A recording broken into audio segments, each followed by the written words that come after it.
Hi, I'm James, and in this video I'm taking a look at Civilization 6 running on Intel Iris 540 graphics.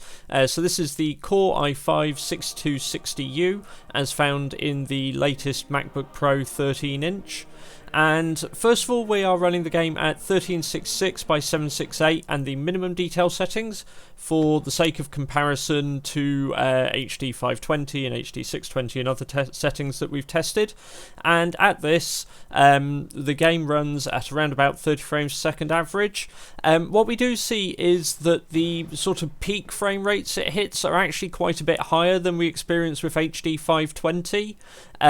But with the sort of troughs during the CPU intensive AI calculation stages, it brings the average down to be in the same ballpark. It's still a little bit better performance overall than we saw on HD 520. We can see here really the worst we're getting is around 1920 frames per second.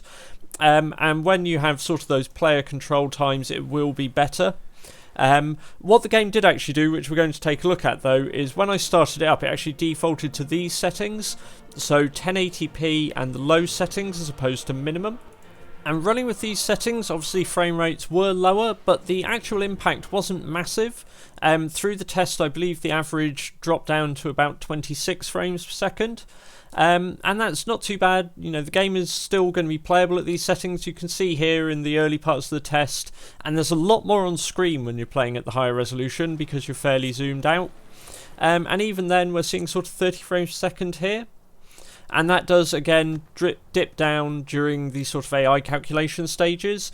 But if you have Iris 540, I'd say actually you can probably get away with 1080p, maybe pulling down to minimum settings, but it's really not too bad. So if you have, say, the new MacBook Pro 13, I believe there is a macOS version of the game available, or you could run on Windows Boot Camp. And you should get a playable experience from Civilization 6 on a machine like this or similarly equipped Ultrabook. Once again, I'd like to thank Intel for supplying us with the Steam code for Civilization 6 so that we've been able to test it. It's been really kind of them to do so. They haven't stipulated that we have to be, anything other than honest with these videos, but I just have to make you aware of that.